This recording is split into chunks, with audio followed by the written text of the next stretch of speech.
வணக்கம். நான் உங்கள் பாசமிகு பத்திரிகையாளர் தேவமணி. நீங்க என்னதான் என்ன புறக்கணிச்சாலும் சரிங்க.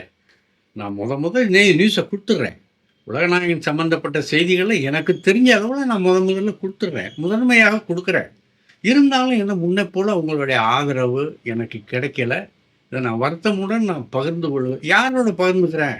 என்னுடைய தோழர்களோட, என்னுடைய நண்பர்களோட, என்னுடைய சகோதரர்களோட தானே நான் பகிர்ந்துக்கிறேன்.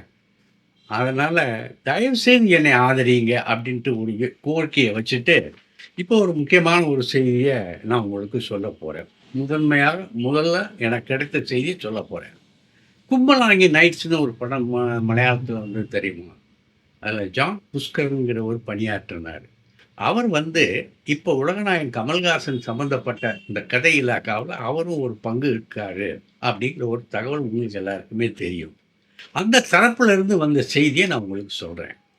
இந்த நவம்பர் 7ஆம் தேதி உலகநாயகன் கமலஹாசனுடைய விண்வெளி நாயகனுடைய பிறந்த நாள் வருது. அன்னைக்கு சில அறிவிப்புகள், முன்னறிவிப்புகள்லாம் வரலாம் அப்படின்னு நம்ம எல்லாருமே எதிர்பார்த்து கொண்டிருக்கோம். இப்ப எனக்கு கிடைத்த தகவல் என்னன்னு சொன்னா, 2 வருஷமா அன்பறிவு படம் இருக்கு இல்லையா? அந்த அன்பறிவு படத்த பத்தி 2 வருஷமா அங்க தொகுத்து வச்சு, அத பாதுகாத்து வந்த அந்த இதெல்லாம் அன்னைக்கு வெளிய வரப்போகுது. கிட்டத்தட்ட 50 நாள் ஒர்க் பண்ணியிருக்காக இந்த ஒரு ட்ரெய்லர், ஒரு முன்னோட்டம். அன்பறிவு படத்தை பற்றிய ஒரு முன்னோட்டம் வெளியிடுவதற்கு 50 நாள் உழைச்சிருக்காங்க. இந்த சமீபத்தில ஜானகிங்கிற ஒரு டப்பிங் ஆர்டிஸ்ட்டோட பேசினாரு அப்படின்னு ஒரு தகவல் ஃபோட்டோவோட வந்தது ஞாபகம் இருக்கா? அது இந்த முன்னோட்டத்துக்காகத்தான். இந்த முன்னோட்டத்தில யார் யார் நடிக்கிறா? டெக்னீஷியன்ஸ் யாரு? இதில் பங்கு பெறக்கூடிய கலைஞர்கள் யாரு? இசையமைப்பாளர் யாரு?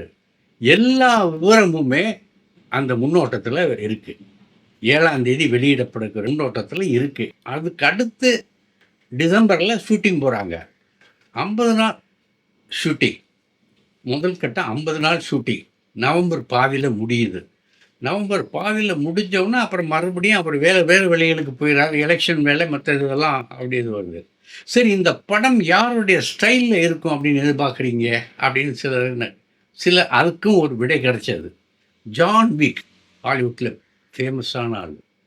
அந்த ஜான் விக்கினுடைய அவருடைய பாணியில் இந்த படம் இருக்கும் அப்படிங்கிற ஒரு இதையும் ஒரு தகவல் கிடைத்தது. அதையும் நான் உங்கள்கிட்ட முன்னால் வச்சுட்டேன். முதல்ல சொல்லிட்டேன்.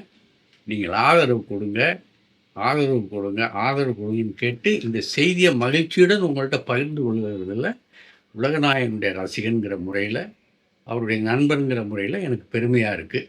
நன்றி. இந்த வீடியோ உங்களுக்கு பிடிச்சிருந்தா லைக் பண்ணுங்கள், கமெண்ட் பண்ணுங்கள், ஷேர் பண்ணுங்கள், சப்ஸ்கிரைப் பண்ணுங்கள்.